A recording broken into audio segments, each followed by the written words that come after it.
क्या आपने कभी सोचा है कि पृथ्वी का वायुमंडल, जो गैसों की एक नाजुक परत है जो हमारे ग्रह को घेरे हुए है, अंतरिक्ष के विशाल खालीपन में बस क्यों नहीं बहती? ये एक ऐसा सवाल है जिसने सदियों से वैज्ञानिकों और स्टारगेजर्स को समान रूप से इंट्रीग्ड किया है। आखिरकार स्पेस एक वैक्यूम है, हवा और दबाव से रहित। यह सुझाव देता है कि हमारे एटमॉस्फेयर को बहुत पहले कॉस्मिक अबिस में विलुप्त हो जाना चाहिए था। इसका उत्तर ब्रह्मांड के कई रहस्यों की तरह fundamental forces, gravity, atmospheric pressure और वैक्यूम की प्रकृति के एक फैसिनेटिंग इंटरप्ले में निहित है। इस पर विचार करें, हम हवा के एक विशाल महासागर के तल पर रहते हैं, जो लगातार हम पर दबाव डालने वाले वायुमंडल के भार के अधीन है। यह भार, जिसे वायुमंडलीय दबाव के रूप में जाना जाता है, एक ऐसी शक्ति है जिसे हम शायद ही कभी नोटिस करते हैं। फिर भी यह हमारे एटमॉस्फेयर को पृथ्वी से बंधे रखने में महत्वपूर्ण भूमिका निभाता है। तकियों के एक विशाल ढेर की कल्पना करो। सबसे नीचे के तकिए अपने ऊपर के सभी तकियों का भार महसूस करते हैं। इसी तरह पृथ्वी की सतह पर हवा के अणु ऊपर के सभी हवा के अणुओं के भार का अनुभव करते हैं, जिससे दबाव बनता है। लेकिन दबाव अकेले यह समझाने के लिए पर्याप्त नहीं है कि हमारा एटमॉस्फेयर अंतरिक्ष में क्यों नहीं जाता है। यहीं पर पृथ्वी का गुरुत्वाकर्षण खिंचाव केंद्र स्तर पर आता है। जिस तरह पृथ्वी का गुरुत्वाकर्षण हमें जमीन से बांधे रखता है, हमें तैरने से रोकता है, उसी तरह यह हमारे वायुमंडल को बनाने वाले अणुओं पर भी एक शक्तिशाली बल लगाता है।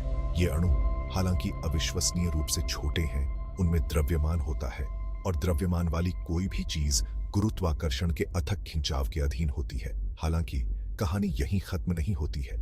यदि गुरुत्वाकर्षण ही एकमात्र बल होता तो हमारा वायुमंडल पृथ्वी की सतह के करीब एक पतली घनी परत में संकुचित हो जाता। यह गुरुत्वाकर्षण और वायुमंडलीय दबाव के बीच का इंटरप्ले है जो हमारे द्वारा अनुभव किए जाने वाले नाजुक संतुलन का निर्माण करता है।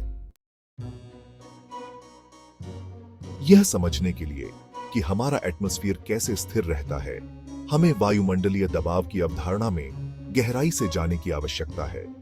हवा से भरे गुब्बारे की कल्पना करो। गुब्बारा फैलता है क्योंकि अंदर हवा के अणु लगातार एक दूसरे और गुब्बारे की दीवारों से टकरा रहे हैं। ये टकराव आउटवर्ड प्रेशर बनाते हैं। इसी तरह हमारे वायुमंडल में हवा के अणु निरंतर गति में रहते हैं, एक दूसरे से और उनके सामने आने वाली किसी भी सतह से टकराते हैं। इन टकरावों द्वारा डाला गया दबाव पूरे वातावरण में समान नहीं होता है। जैसे जैसे हम ऊपर जाते हैं, ऊपर की हवा का भार कम होता जाता है, जिसके परिणाम स्वरूप वायुमंडलीय दबाव कम होता जाता है। एक पहाड़ पर चढ़ने के बारे में सोचो। हवा पतली हो जाती है और सांस लेना मुश्किल हो जाता है। ऐसा इसलिए है क्योंकि आपके ऊपर हवा के अणु कम होते हैं, जिससे दबाव कम होता है। यह प्रेशर ग्रेडियंट पृथ्वी की सतह के पास उच्च दबाव और उच्च ऊंचाई पर कम दबाव के साथ हमारे एटमॉस्फेयर को पृथ्वी से बंधे रखने में एक महत्वपूर्ण कारक है। निचली ऊंचाई पर उच्च दबाव ऊपर की ओर धकेलता है, आंशिक रूप से गुरुत्वाकर्षण के नीचे की ओर खिंचाव का प्रतिकार करता है। गुरुत्वाकर्षण और वायुमंडलीय दबाव के बीच यह संतुलन ही हमारे वायुमंडल को ढहने या एस्केपिंग से बचाता है।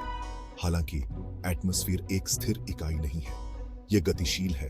तापमान, मौसम के पैटर्न और यहां तक कि सौर गतिविधि जैसे विभिन्न कारकों के जवाब में लगातार बदल रहा है। इन परिवर्तनों से वायुमंडलीय दबाव में उभावन हो सकता है, जिसके परिणाम स्वरूप हम मौसम के नक्शों पर उच्च और निम्न दबाव प्रणालियां देखते हैं। अब आइए अपना ध्यान उस शक्तिशाली बल की ओर मोड़ें जो हमारे ग्रह को सूर्य से बांधे रखता है और हमारे एटमॉस्फेयर को शून्य में बहने से रोकता है। गुरुत्वाकर्षण। पृथ्वी का गुरुत्वाकर्षण खिंचाव एक अदृश्य बंधन की तरह है जो अपने प्रभाव क्षेत्र में सब कुछ अपने पास रखता है। इस खिंचाव की ताकत दो चीजों पर निर्भर करती है: वस्तु का द्रव्यमान और पृथ्वी के केंद्र से दूरी।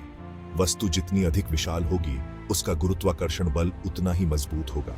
पृथ्वी एक अपेक्षाकृत बड़ा ग्रह होने के कारण एक महत्वपूर्ण गुरुत्वाकर्षण बल लगाता है। यह बल हमारे चंद्रमा को कक्षा में रखता है और हमारी चर्चा के लिए अधिक महत्वपूर्ण रूप से हमारे वायुमंडल को धारण करता है।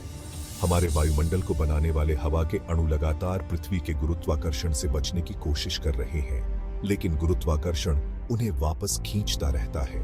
हालांकि गुरुत्वाकर्षण दूरी के साथ कमजोर होता जाता है। कोई वस्तु पृथ्वी के केंद्र से जितनी दूर होगी, वह गुरुत्वाकर्षण बल उतना ही कमजोर अनुभव करेगी। यही कारण है कि अंतरराष्ट्रीय अंतरिक्ष स्टेशन पर अंतरिक्ष यात्री भारहीनता का अनुभव करते हैं, भले ही वे अभी भी पृथ्वी के गुरुत्वाकर्षण क्षेत्र में हैं। इसी प्रकार आप वातावरण में जितने ऊपर जाते हैं, गुरुत्वाकर्षण बल उतना ही कमजोर होता जाता है। ऊंचाई के साथ गुरुत्वाकर्षण का यह कमजोर होना एक और कारक है जो हमारे चढ़ने पर वायुमंडलीय दबाव को कम करने में योगदान देता है। जबकि ऊंचाई के साथ वायुमंडलीय गैसों पर गुरुत्वाकर्षण का खिंचाव कमजोर होता जाता है, यह वास्तव में पूरी तरह से कभी गायब नहीं होता है। यह अथक खिंचाव अत्यधिक ऊंचाई पर भी यह सुनिश्चित करता है कि हमारा एटमॉस्फेयर पृथ्वी से बंधा रहे।